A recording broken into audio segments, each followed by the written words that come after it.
Hai, Assalamualaikum. Saya Jessica Rashid dari Miwa Manufacturing Sdn Bhd. Produk kami adalah minuman jelly berisi buah-buahan, minuman jelly prebiotik jenama Oli Jelly. Ini merupakan kali pertama kami datang ke exhibition di negara China. Strategi kami untuk MIHAS Shanghai pada tahun 2025 ini adalah untuk bertemu dengan sebanyak buyer yang boleh, sama ada daripada negara China sendiri dan juga daripada negara-negara lain.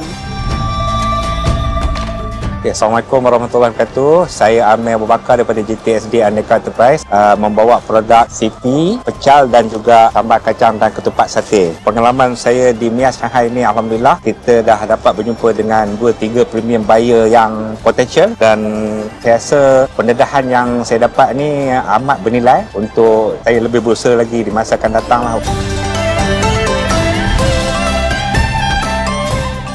Assalamualaikum warahmatullahi wabarakatuh. Nama saya Muhammad bin Muhammad Said. Saya daripada Syarikat Hijrah Nature Hub Sdn Bhd. Yang pertama, alhamdulillah saya sampai ke Shanghai, satu event MIHAS yang bagus. Kenapa Hijrah membawa produk-produk inovasi yang mana kita mendapat permintaan daripada 3 buah negara, iaitu ubat gigi teknologi nano dan juga kopi power malam Jumaat. Yang mana di China memerlukan satu kopi yang agak kelainan dan juga produk-produk yang berbeza daripada produk sebelum ni. Jadi kita telah pun membuat B2B, ada 4 syarikat yang bersetuju untuk ekspor kepada mereka. Jadi saya percaya, saya yakin dengan adanya MIHAS ini dapat memberi peluang khususnya produk-produk kami yang ada inovasi untuk terbang ke seluruh dunia, insyaAllah.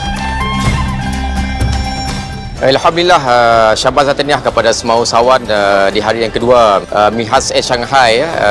Sambutannya sangat-sangat menggalakkan dan merasakan di mana ramai eksporters dan buyers daripada luar negara yang hadir dan memberi sokongan yang padu kepada usahawan Get to Global kita. Alhamdulillah, di mana semalam kita menyaksikan perasmian yang telah dirasmikan oleh Yang Berhormat Timbalan Perdana Menteri Malaysia, dan pada masa yang sama Memorandum of Understanding antara MARA dan Matret bagi mempereratkan lagi hubungan kita dalam menjamin dan memastikan bahawa usahawan kita boleh ekspor dengan lebih mudah lagi di peringkat China dan global secara amnya. Jadi alhamdulillah, syabas dan tahniah. Kita saksikan ni lebih kurang dalam 16 usahawan yang kita bawa yang special, iaitu daripada Get to Global. Semoga apa yang dikatakan oleh TPM kita semalam, insya-Allah kita akan pastikan bahawa usahawan kita berjaya untuk menghasilkan jualan sebanyak 3 bilion, dan kalau diikutkan MARA kita sasarkan sebanyak 150 juta jualan, insya-Allah. Terima kasih. Assalamualaikum warahmatullahi wabarakatuh. Malaysia boleh, Get to Global boleh.